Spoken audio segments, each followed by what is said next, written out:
Assalamualaikum warahmatullahi wabarakatuh. Baik, saya akan memberikan tutorial tentang bagaimana mahasiswa baru menggunakan sistem informasi akademik di universitas yang familiar disebutnya dengan singkatan SINA. Nah, di sini saya akan memberikan tutorial kepada Anda bagaimana optimasi penggunaan sistem informasi akademik. Baik, perkenalkan dahulu kami dari UPT IT, pengembangan sistem teknologi informasi di universitas. Adapun kami terdiri dari beberapa tim di sini.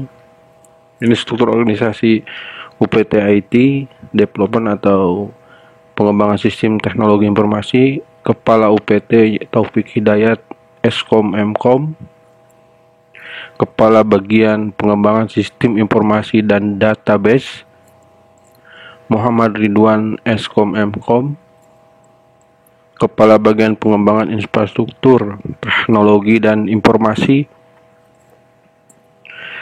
Sukisno, Eskom Mkom, Kepala Bagian Tata Kelola Website, Software dan Pelayanan Sistem Informasi, Asep Hardianto Nugroho, Eskom Mkom. Baik, sebelum kami berikan tutorial ini, perlu diingat oleh Anda dalam penggunaan username dan password, harap hati-hati, dan nanti setelah Anda memiliki NIM dan dapat akses langsung ke sistem informasi akademik ini, haruslah disegerakan dan segera mungkin Anda mengubah password gitu ya. Password yang kami berikan secara default. Jadi pertama itu kami akan memberikan password default gitu. Jadi setelah Anda buka dengan password yang default tersebut, langsung Anda lakukan pergantian passwordnya. Oke. Nah, ini masuk sistem.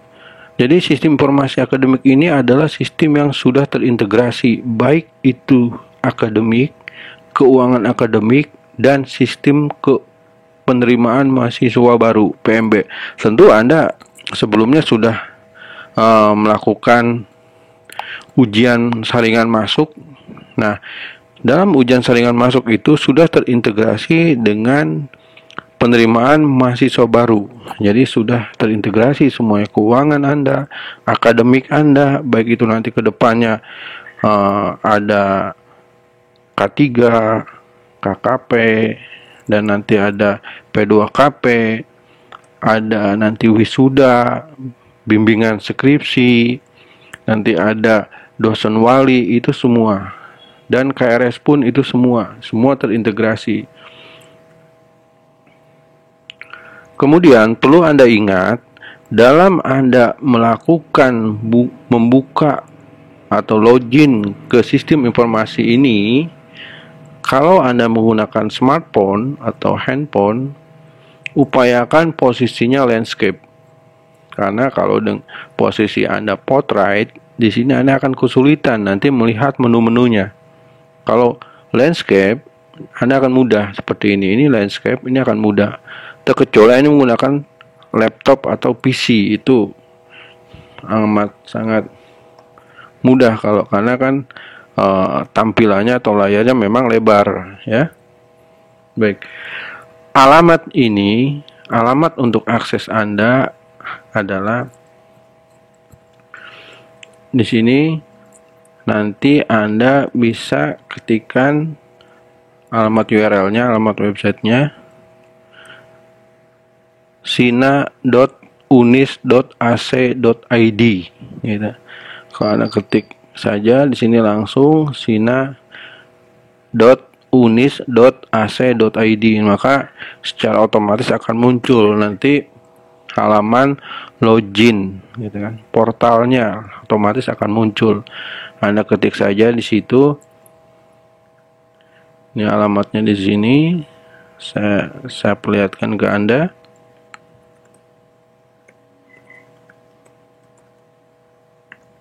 Nah ini, nih sina.unis.ac.id. Dan perlu Anda ingat juga, nanti kedepannya setelah Anda menjadi mahasiswa tetap UNIS, mahasiswa UNIS, nanti Anda akan mendapatkan layanan email dengan domain unis.ac.id. Jadi nanti Anda akan mendapatkan layanan email, alamatnya seperti ini.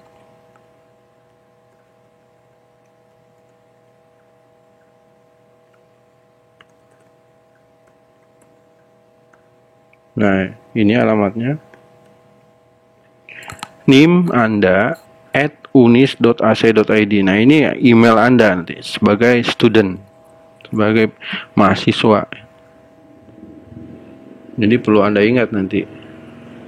Nah, selanjutnya ini ya yang tadi saya beri informasi ke Anda, ini adalah tampilan login gitu. Tampilan login setelah Anda masuk ke browser. Upayakan browser yang Anda gunakan di sini Google Chrome. Walaupun di beberapa browser bisa menggunakan seperti Mozilla, Firefox, atau Opera, itu bisa.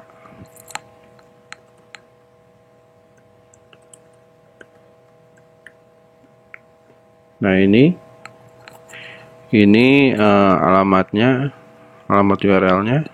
Saya perbesar ya supaya terlihat oleh Anda. Nah ini ya. Nah ini dia, sina.unis.ac.id.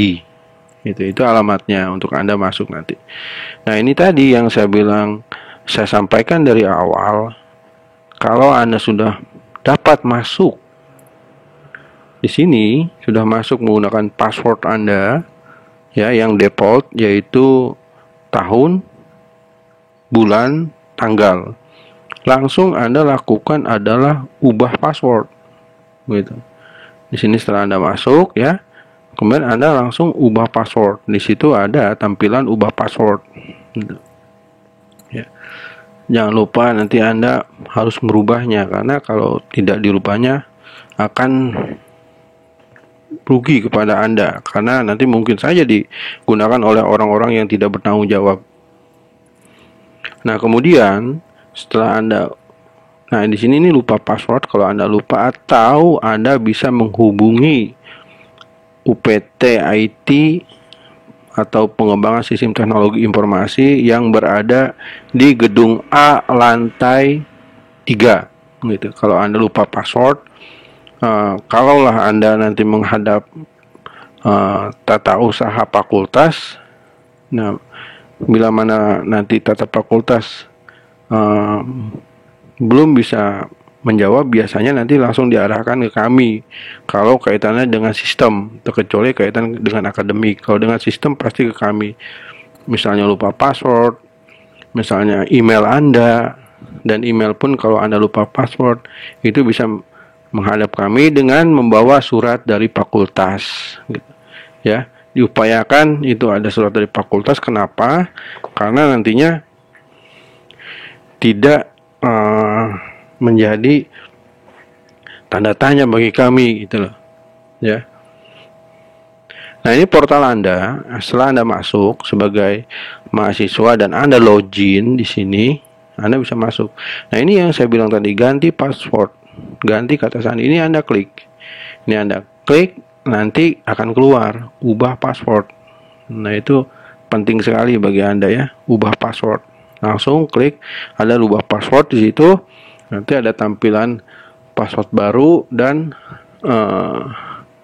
melakukan pengetikan password baru lagi, baru Anda simpan. Setelah itu Anda keluar, lakukan login kembali. Nah berarti kalau sudah berhasil keluar ini, berarti password Anda sudah berganti.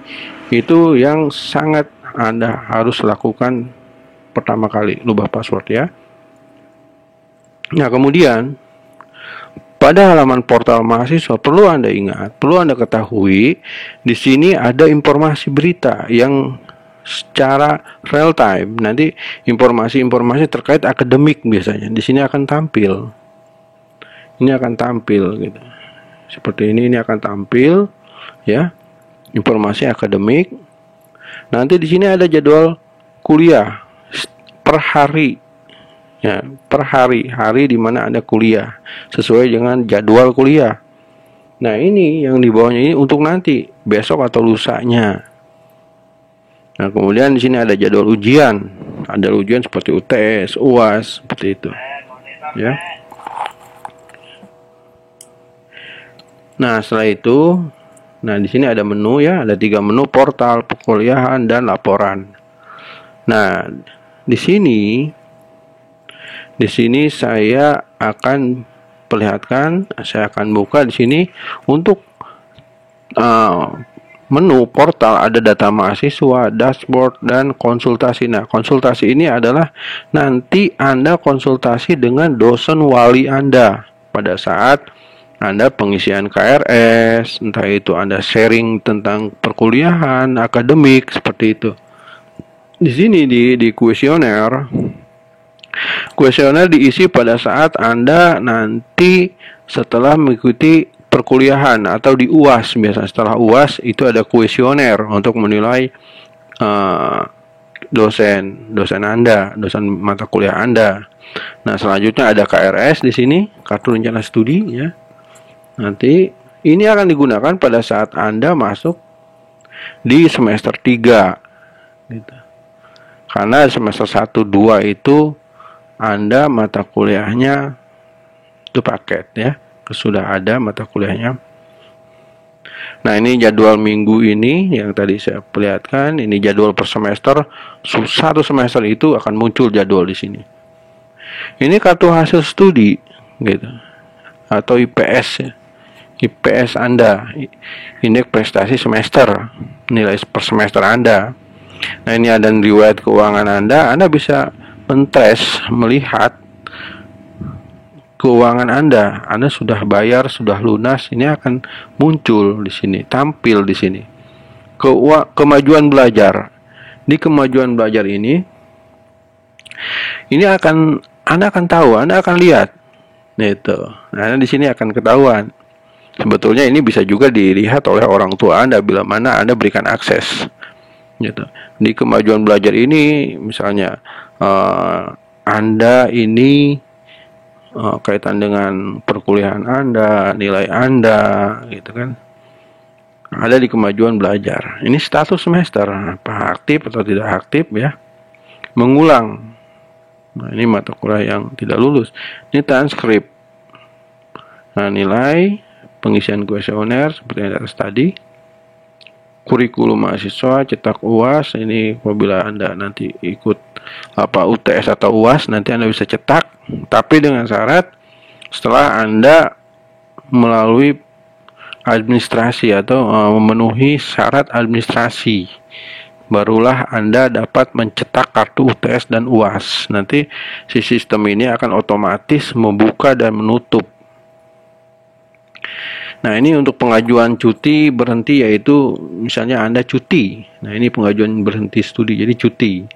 Kalau Anda cuti, klik ini, nanti akan muncul gitu, permohonan cuti Anda yang nanti akan langsung masuk ke fakultas atau ke prodi. Setelah di approve, maka akan langsung masuk ke bagian akademik, dan kemudian akademik approve, langsung keluar SK yang ditandatangani biasanya oleh Pak Wakil Rektor 1, pengajuan berhenti cuti atau pengajuan berhenti studi atau cuti. Nah, kemudian di sini ada data mahasiswa. Harap perlu diingat oleh Anda, data mahasiswa ini sangat penting. Sangat penting sekali. Karena apa? Karena data mahasiswa ini akan terintegrasi pada PD Dikti, portal gitu, portal Dikti akan terintegrasi pula pada website pelaporan Dikti atau biasa dibilang feeder. Nah, ini sangat penting, harus Anda isi secara baik dan benar sesuai dengan identitas Anda, baik itu dari ijazah, KTP, kemudian raport gitu kan, dan dari akte kelahiran. Itu harus sama sinkron gitu. Karena nanti kalau tidak sinkron ini imbasnya kepada Anda di kemudian hari ke depannya selama mengikuti kuliah sampai lulus. Ini dampaknya cukup bisa Anda repot sendiri di akhirnya. Oleh karena itu ini diisi oleh Anda. Diisi secara jelas, benar, dan dapat dipertanggungjawabkan.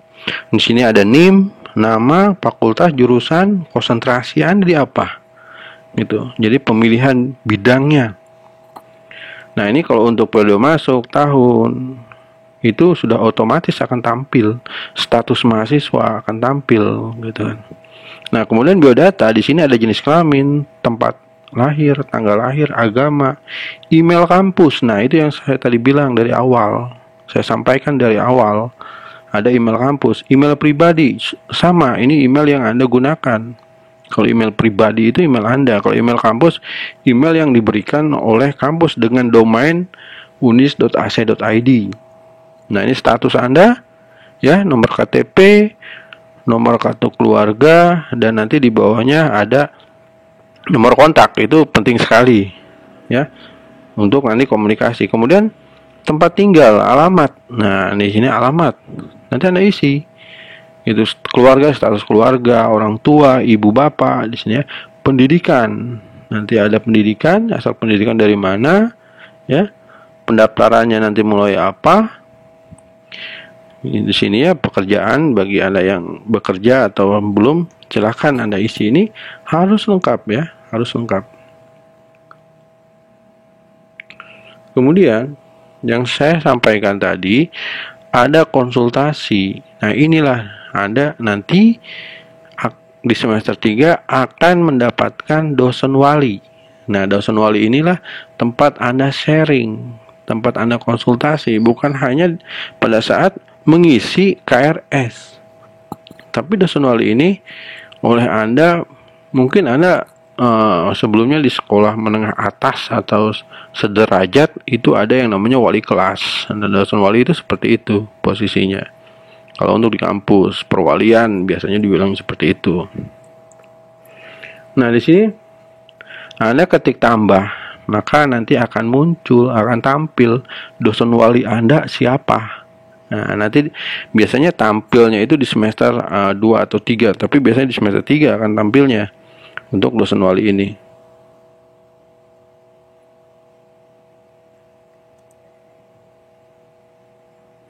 Oke, selanjutnya di sini tampil konsultasi. Nah, ini penting pada saat Anda akan konsultasi. Karena setelah Anda mengetik ini, topiknya apa, keterangannya Anda apa, misalnya begini. Konsultasi IPK, keterangannya apa, pesannya apa Anda sampaikan. Kemudian Anda klik simpan. Nah, ini Anda klik simpan. Klik simpan di sini, maka nanti akan masuk ke dosen wali. Gitu. Akan secara otomatis ke dosen wali, notifikasinya akan sampai nanti oleh dosen wali, langsung dibalas. Mudah-mudahan dosen walinya memang cepat gitu ya, cepat respon terhadap pertanyaan atau terhadap konsultasi dari mahasiswanya atau perwaliannya. Nah itu memang sudah dosen wali tugasnya itu. Jadi harus cepat tanggap. Biasanya satu dosen wali beberapa mahasiswa gitu nanti yang perwaliannya. Gitu.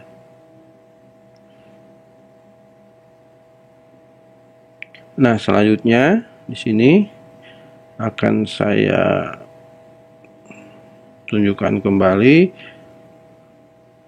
adalah proses KRS.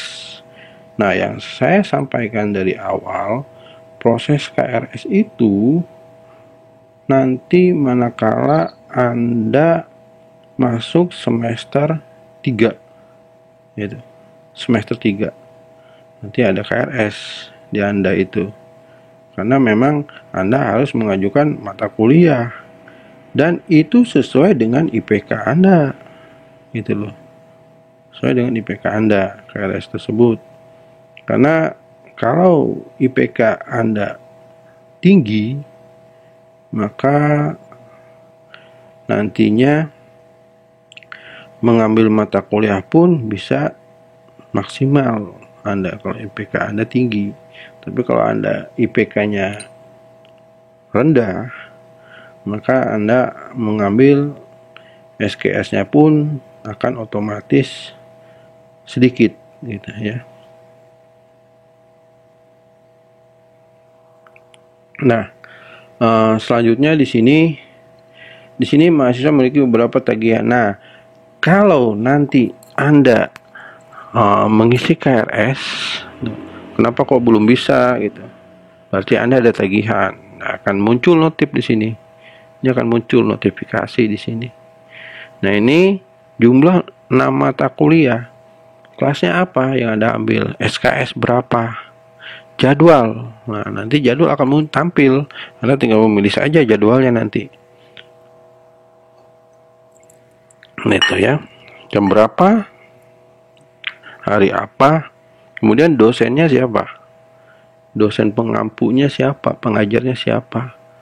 Itu biasanya ini nanti akan tampil atau akan muncul dari secara otomatis oleh sistem. Bila Anda ingin mengetahui lebih detail, silakan tanyakan ke TU, dosen ini ngajar apa, dosen ini ngajar apa. Nah, ini ada kok, ada. Kalau pada saat Anda mengisi KRS pun ini akan tampil. Nah, ini maksudnya saya atau kami sampaikan terintegrasi itu seperti itu, tidak terpisah sistemnya. Jadi satu, jadi terintegrasi semuanya.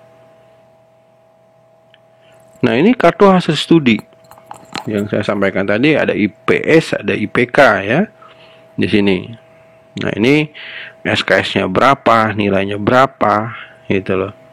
Ini akan tampil di situ, ada di bawahnya indeks prestasi semester atau IPS, gitu. Jadi ini tampilnya IPS. Kalau Anda ingin memiliki IPK, Anda bisa menghubungi TU fakultas, nanti akan diberikan IPK Anda berdasarkan ajuan kepada Kaprodi, ya, kepada Kaprodi di fakultas Anda. Nanti oleh TU akan di print atau di print out IPK Anda itu. Biasanya IPK itu Anda pada saat semester 4, 6, 5 gitu. Jadi sudah beberapa semester Anda lalui. Tapi kalau hanya 2 semester saja sih ya belum lah gitu kan, masih sedikit karena Anda baru 1 tahun. Tapi kalau Anda ingin memiliki IPK 2 semester pun tidak apa-apa, semester 1, semester 2 boleh atau dapat Anda peroleh itu. Nah, ini yang saya sampaikan tadi, riwayat keuangan ya. Di sini berjalannya waktu banyak sekali kekeliruan beberapa mahasiswa dalam menanggapi menu riwayat keuangan ini. Jadi di sini ada virtual account. Jadi virtual account itu sejenis kode atau sejenis rekening untuk Anda gunakan pada saat Anda transaksi pembayaran perkuliahan atau bukan hanya perkuliahan, nanti ada K3, KKP, skripsi, wisuda. Nah, itu bisa Anda gunakan kode virtual account ini yang akan nanti Anda peroleh pada saat Anda akan masuk gitu. Virtual account, tapi setelah Anda masuk, setelah Anda bayar, maka virtual account itu nanti berubah menjadi depannya itu kode bank, kemudian dilanjutkan dengan nomor induk mahasiswa atau NIM Anda. Jadi gitu. Jadi kombinasi antara kode bank dan NIM Anda. Mudahlah untuk dihafal oleh Anda. Namun perlu diingat, virtual account ini memiliki lifetime. Itu. Jadi kalau sudah 3 hari gitu, harap Anda lakukan generate. Nah, di sini ada di pojok ya, di pojok kanan sini generate petrol account. Karena kalau tidak di generate itu akan dianggap angus petrol account tersebut, walaupun nomornya sama itu juga, namun memiliki batas waktu. Itu perlu diingat oleh Anda. Gitu. Virtual account itu memiliki batas waktu. Itu banyak kejadian mahasiswa dia mengenerate virtual account sudah beberapa hari kemudian baru bayar. Akhirnya si uang tersebut masuk namun tidak terekam oleh sistem. Gitu. Terekamnya oleh bank namun dari bank tidak masuk ke kami gitu. Nah, itu perlu diingat oleh Anda. Jadi virtual account itu harus di-generate oleh Anda setelah keluar. Misalnya Anda ingin menangguhkan pembayaran, nanti membayarnya besok gitu, atau nanti 3 hari lagi baru bayar, atau 4 hari lagi. Nah, cepat Anda lakukan generate dulu lakukan sebelum Anda melakukan pembayaran. Tapi kalau virtual account-nya itu Anda generate di awal langsung Anda bayaran, itu tidak apa-apa ya. Hati-hati itu ya, harus Anda ingat itu. Nah, di sini ada tagihan per jenis gitu. Jenis tagihannya untuk apa? Itu akan tampil di sini. Nominalnya, nah posisi lunas sudah dibayarkan, sisa yang belum dibayarkan. Gitu. Kemudian di bawahnya ada tagihan yang dapat dibayar. Nah, rincian namanya. Ini rincian ya. Rincian dana yang harus Anda lakukan pembayaran. Itu untuk apa saja di situ. Detailnya ya. Kemudian riwayat keuangan selanjutnya, nah ini tadi yang saya sampaikan, virtual account. Nah, ini memiliki expire gitu, memiliki waktu, ada lifetime-nya di expire di virtual account itu harus sekali Anda perhatikan di sini, hati-hati ya untuk virtual account ini. Nah, selanjutnya status semester Anda di sini. Ini perjalanan kuliah Anda ini ya. Perjalanan kuliah Anda harus Anda perhatikan di sini. Setiap semester ini akan terekam gitu. Karena memang ini otomatis setiap akhir semester itu akan dilaporkan ke PD Dikti, ke Porlab Dikti melalui apa? Melalui feeder, aplikasi namanya feeder. Itu nanti akan terekam data Anda. Untuk apa? Untuk nanti di akhir tampilnya adalah ijazah dan transkrip Anda. Itu Anda bisa cek di PD Dikti, bisa. Nanti Anda masuk ke Porlab Dikti ya. Kemudian Anda ketik nama kampus, fakultas, prodi, NIM Anda. Nanti akan muncul status Anda di feeder di Porlab Dikti. Apakah Anda aktif? Apakah Anda mahasiswa Universitas Islam Syekh Yusuf Tangerang? Itu akan tampil nanti mata kuliahnya apa saja yang Anda ambil. Itu jadi status Anda semester awal sampai akhir itu akan muncul, akan tampil. Nah, kemudian ini adalah runtutan atau di sini rincian kegiatan mahasiswa dari masuk sampai lulus. Jadi ini runtutan yang Anda lalui. Semester 1 KRS-nya di paket yang saya tadi sampaikan ke Anda, di paket plus keuangan, tapi tetap keuangan itu Anda harus lakukan pembayaran. Gitu. Namun KRS di sini sudah di paket. Anda tidak KRS-an. Sama halnya dengan semester 2, Anda tidak KRS-an karena sudah dipaketkan oleh fakultas. Barulah nanti di semester 3 Anda mulai KRS-an, mulai dari registrasi, membayar registrasi, kemudian Anda KRS-an, mengisi KRS, dan konsultasi dosen wali sampai divalidasi oleh dosen wali. Setelah divalidasi oleh dosen wali, maka akan tampil tagihan keuangan. Berapa SKS yang Anda ambil nanti. Perlu diingat oleh Anda bahwa jumlah SKS yang tampil itu merujuk kepada IPK Anda. Nah, jadi jatah SKS yang Anda ambil itu merujuk kepada IPK Anda. Oleh karena itu ya di sini Anda harus fokus serius dalam kuliah. Jangan sampai IPK Anda turun. Maka akan mempengaruhi kepada jatah Anda mengambil KRS karena sistem ini akan otomatis gitu. Jadi IPK Anda rendah tapi Anda mengambil mata SKS-nya 24 gitu. Tidak mungkin gitu. Ya. Semester 3, 4, 5 itu sama ya.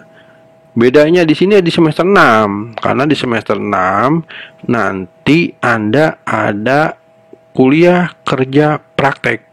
Kuliah kerja kemasyarakatan. Kalau dahulu dibilangnya KKN, kalau sekarang K3. Gitu. Di kampus kami ini namanya, di kampus Anda ini namanya kuliah kerja kemasyarakatan.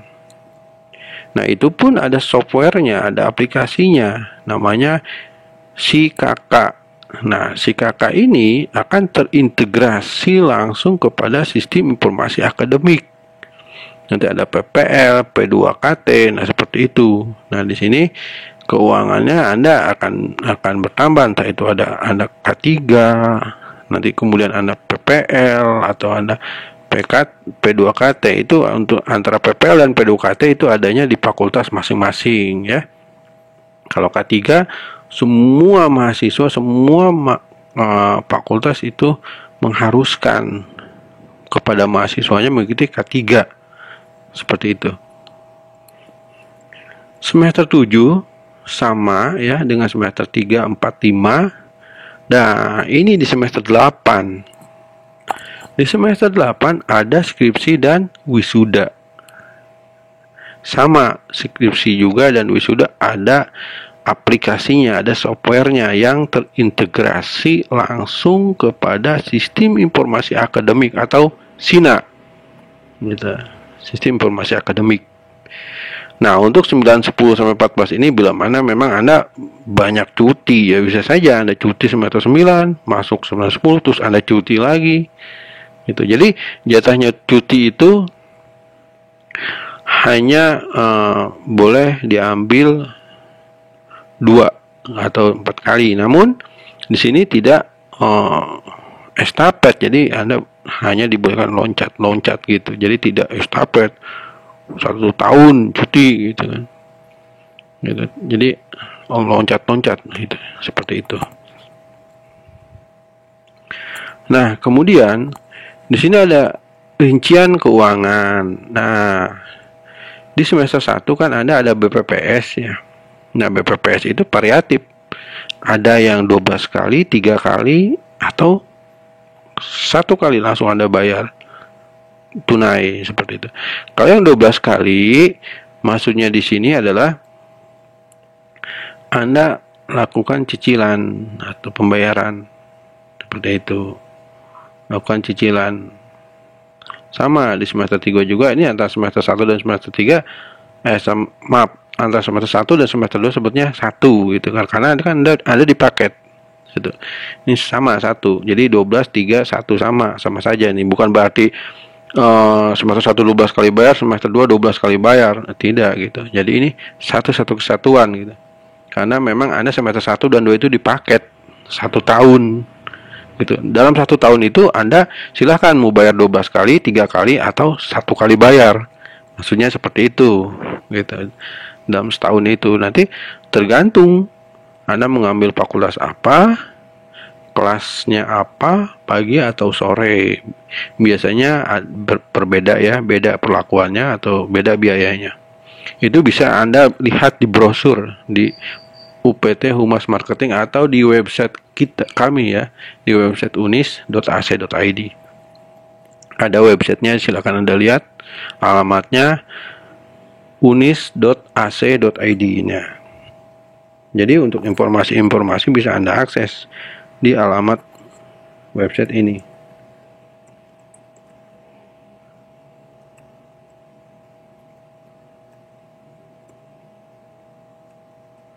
Nah, di alamat ini ya bisa Anda akses, bisa Anda lihat ada apa saja nantinya. Nah, di unis.ac.id ini portal universitas, portal kampus. Nah, kemudian di sini kami sarankan Anda membayar dengan atau menggunakan virtual account. Jadi Anda masukkan virtual account-nya. Nanti untuk mekanisme pembayarannya akan kami berikan setelah video ini. Jadi nanti tahapan proses pembayaran, entah itu Anda menggunakan mobile banking, ATM, Anda menggunakan teller, atau Anda menggunakan apa gitu model pembayarannya, nanti akan kami berikan tutorialnya, video tutorialnya. Jadi di sini ini untuk pengenalan gitu, pengenalan kepada Anda sebagai mahasiswa baru. Di sini ya. Ini nomor 1, Anda login ya. Terus Anda bisa lihat di sini tagihannya apa, berapa gitu. Ya, tagihannya apa dan berapa. Kemudian Anda lihat tagihan yang dapat dibayar semester berapa ini Anda gitu. Seperti itu. Nah, kalau tidak salah ini 3 tahap, nanti 3 kali pembayaran. Nah, kemudian Anda lakukan generate. Setelah Anda login, ya, Anda lihat tagihannya, ya, yang harus dibayarkan. Kemudian Anda lihat tagihan yang dapat dibayarkan. Barulah Anda generate. Nah, ini nomor 4 ini generate virtual account. Setelah generate virtual account, maka nomor 5 akan tampil virtual account-nya yang tadi saya lihatkan itu, kode virtual account. Nah, ini setelah Anda generate, ini akan tampil gitu. Ini akan tampil kode virtual account.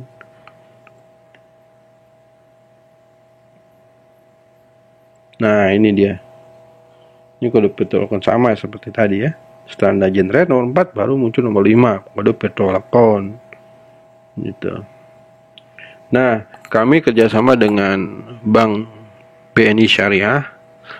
Kebetulan di kampus kami pun ada ini corner, ya, ada pelayanan untuk pembayaran, ada di gedung A lantai 2 itu ada. Jadi nanti Anda bisa naik tangga atau naik lift, itu langsung Anda bisa lihat ada di situ.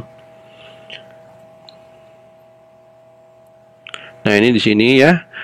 Kalau dengan BNI sesama bank itu memang Anda pasti tahu ya, itu akan cepat. Nah, di sini untuk selain BNI Syariah, maka clearing. Jadi perlu Anda ingat di sini, jangan sampai Anda lupa ya, jangan sampai Anda lupa. Ini nanti Anda merepotkan Anda sendiri malah. Bayar menggunakan PA sesuai tagihan, itu yang saya perlihatkan tadi. Tagihannya apa, berapa, untuk apa? Nah, itu yang sesuai Anda tagihkan gitu. Itu yang Anda bayarkan sesuai tagihan. Nah, pada saat melakukan pembayaran, baik itu teller, internet banking, mobile banking, dan ATM, gunakan virtual account. Virtual account yang sudah di-generate tuh, yang terbaru itu loh. Biasanya beberapa mahasiswa lupa bayar aja tanpa melampirkan virtual account di teller gitu. Dikhawatirkan nanti tellernya lupa atau bagaimana, dimasuk saja dana Anda, nanti Anda repot sendiri. Tapi tetap akan kami bantu gitu, akan kami bantu karena kami akan meng-trace histori pembayaran Anda gitu. Kami akan melihat, karena kami dengan BNI Syariah ini memang 24 jam ya, selalu update gitu, khususnya kaitan dengan pembayaran perkuliahan.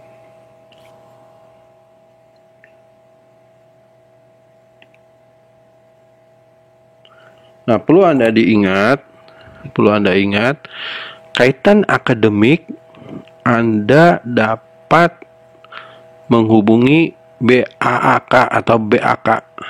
Gitu, BAK ada di gedung B lantai 1 atau dasar. Itu ada BAK untuk akademik ya. Untuk keuangan sama, di satu lantai juga gedung B. Itu ada bagian keuangan, ada tellernya juga di corner ya. Sebelum masuk ke BAK Anda nanti akan lihat ada keuangan di situ. Jadi kaitan keuangan Anda ke UPK, unit pelayanan keuangan, UPK, unit pelayanan keuangan, untuk keuangan. Jadi untuk pembayaran kuliah Anda, K3, wisuda, skripsi dan lain-lain. Kalau untuk akademik itu Anda hubungi BAK atau BAK ya.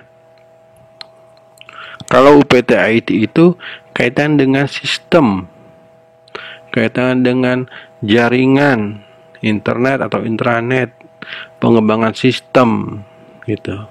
Seperti itu. Jadi jangan keliru nantinya ya Anda ya, jangan sampai keliru. Nah, kemudian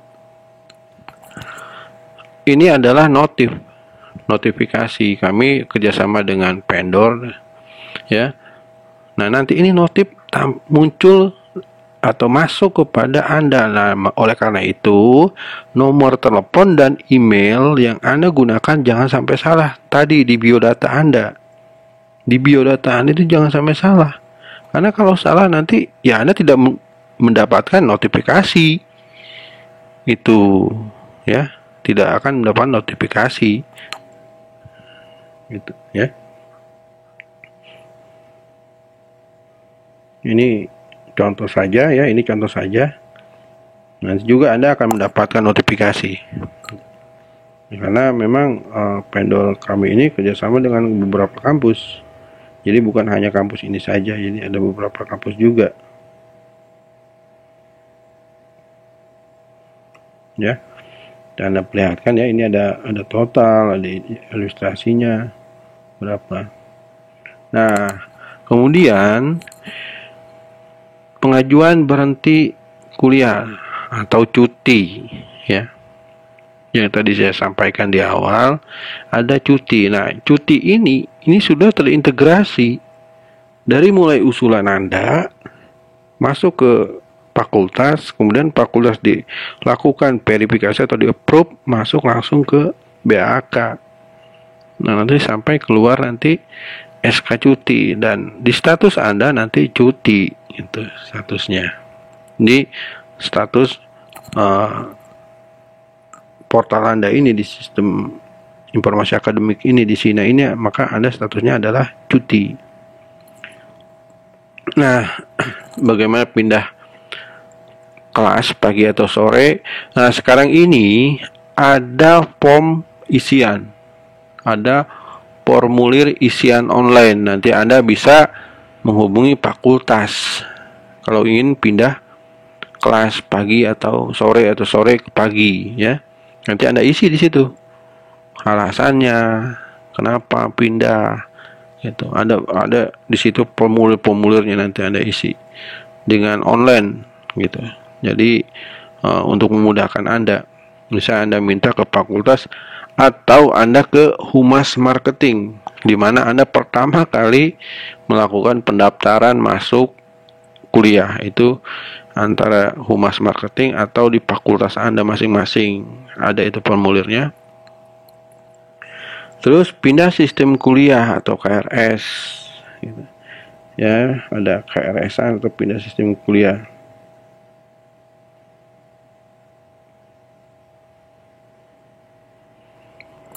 Nah, ini pindah prodi internal ini maksudnya contoh saja. Anda dari prodi teknik informatika ke akuntansi misalnya, itu pindah prodi internal. Nah, itu tadi yang saya bilang, sebelum Anda melakukan pengisian ini, Anda harus mengisi, maksud saya sebelum melakukan pindah prodi ini, Anda harus mengisi form tadi yang saya sampaikan di sini. Harus ada form yang harus Anda isi. Gitu. Karena apa? Karena nanti Anda statusnya beralih gitu. Beda prodi nanti. Karena apa? Setiap prodi itu NIM-nya berbeda. Itu. Namun di sini nanti tagihannya akan mengikuti ya, tagihannya akan mengikuti. Jadi kalau sudah diprodi sana, Anda sudah selesai, itu ya Anda nanti sistematikanya atau Anda prosesnya bisa ditanyakan ke bagian keuangan atau UPK seperti apa kalau Anda pindah prodi. Jadi di sini kami hanya menyampaikan aturan mainnya saja di sistem. Itu aturan main di sistem informasi ini. Nah, ini tagihannya ya. Maka sudah ini, maka ini kosong, maka akan beralih kepada tagihan prodi yang akan Anda lakukan atau tagihan prodi baru dan kedepannya seperti itu. Namun perlu diingat nanti Anda akan beda NIM-nya. Sangat disarankan kalau Anda pindah prodi itu dari awal sebelum Anda masuk kalau bisa. Karena apa? Karena kalau nanti di pertengahan jalan itu Anda akan rugi sendiri. Gitu. Akan rugi sendiri, merepotkan sendiri oleh Anda. Lakukan dari awal untuk pindah prodi. Nah, kemudian di sini sistem kuliah, ya, sistem kuliah di sini. Nah, di sini ada pemaketan penghapusan KRS saat pindah kelas, supaya dikonsultasikan ke tata usaha fakultas, gitu. Penghapusan KRS ini saat pindah kelas. Nah, Anda konsultasi dengan TU, saya mau pindah kelas. Nah, itu segeralah Anda konsultasi, maka nanti akan dilakukan semacam pemaketan oleh TU kelasnya. Jangan sampai Anda pindah tapi Anda tidak laporan, nanti efeknya ke Anda sendiri, merepotkan. Tapi untuk semester awal 1-2 sih memang sudah dipaketkan ya. Di sini apabila tidak tampil saja, maka Anda harus menghubungi. Nah, di sini yang saya sampaikan tadi di awal ada 12 tahap, ada 3 tahap di sini. Ya. Ada 12, ada 3. Nah, di sini Anda perlu lihat ya. 2018.1 itu ganjil, 2018.2 itu genap. Jadi dalam kurun waktu 1 tahun itu bisa Anda bayar 12 kali atau 3 kali. Itu. Perlu diingat di sini nanti setelah Anda masuk ke tingkat 2 atau semester 3, bila mana Anda nanti melakukan pembayaran atau Anda melakukan administrasi keuangan, bila mana menghadapi ujian tengah semester itu, kalau Anda tidak melunasi keuangan Anda, maka secara otomatis sistem akan menutup. Anda tidak bisa mencetak kartu ujian, baik UTS ataupun nanti UAS. Dan secara otomatis nama Anda tidak akan tampil di absensi ujian. Dan dosen pun tidak dapat melakukan input nilai Anda bila keuangan Anda tidak lunas di sebelum UTS. Biasanya diberikan batas waktu 1 pekan sebelum UTS, itu Anda harus lunas semua pembayaran dalam 1 semester. Ya, dalam 1 semester itu harus lunas sebelum UTS. Tapi nanti itu di semester 3 dan selanjutnya. Sama halnya di kegiatan Anda tingkat 1 juga, semester 1 semester 2 gitu. Harap Anda lunasi, karena kalau tidak lunas Anda ya kesulitan nanti UTS UASnya. Nah, selanjutnya ini periode pembayaran. Ya. Saya ulang lagi. Di sini ada periode pembayaran. Kalau diklik tagihan lunas berarti tagihan yang Anda lakukan, gitu. Pembayaran yang Anda lakukan. tagihan dari pihak kampus yang telah Anda lunasi. Nah, ini tanggal bayarnya tampil di sini, jumlahnya berapa, jumlah tagihannya, jenisnya untuk apa, periodenya di semester apa. Ada genap, ada ganjil di sini, ya. Oh ya, perlu Anda ingat di sini Anda nanti berikan atau upload foto Anda, ya. Nanti ya seharusnya fotonya foto formal ya. Karena apa? Nanti kartu UTS Anda ujian tengah semester dan kartu ujian akhir semester akan mengambil foto dari sini. Dari sistem secara otomatis tampil. Diharapkan fotonya foto formal, ya. Nah, bila mana nanti ada pertanyaan, ya, pertanyaan silakan Anda isi kolom komentar di bawah video ini. Ada kolom komentar, silakan Anda ketik saja di situ, maka kami akan memberikan jawaban kepada Anda.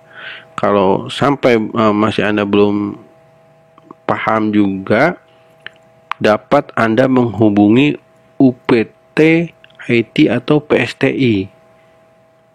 UPT IT PSTI ada di gedung A lantai 3 atau menghubungi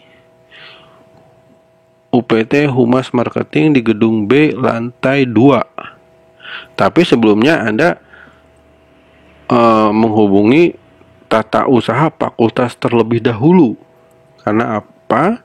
Karena nanti TU fakultas akan mengetahui mana mahasiswa yang ingin bertanya. Biasanya di fakultas itu ada buku tamu nanti atau buku laporan ya. Nanti Anda tulis saja keperluannya untuk apa, mau apa, ditulis di situ. Nanti oleh TU akan disampaikan ke kami. Gitu. Nah, di sini ada catatan agar diperhatikan periode pembayaran saat generate virtual account, ya jelas. Periodenya periode kapan Anda lakukan. Jangan sampai Anda tertagih di periode sebelumnya, itu akan terkunci. Nanti mungkin saja akun Anda nanti akan tertutup oleh sistem karena Anda ada beberapa kewajiban yang belum Anda lunasi atau belum Anda lakukan. Baik, di sini saja sosialisasi sistem informasi akademik untuk mahasiswa baru. Nah, nanti untuk selanjutnya kami akan berikan untayan atau tata cara pembayaran melalui teller, ATM, mobile banking, internet banking, ya. Terima kasih dari kami. Silakan Anda ingin bertanya, isi kolom komentar. Semoga video tutorial ini bermanfaat untuk Anda. Selamat menjadi mahasiswa Universitas Islam Syekh Yusuf. Semoga Anda berhasil, lancar dalam melaksanakan perkuliahan, sukses, dan memenuhi cita-cita yang Anda harapkan. Baik, Assalamualaikum warahmatullahi wabarakatuh.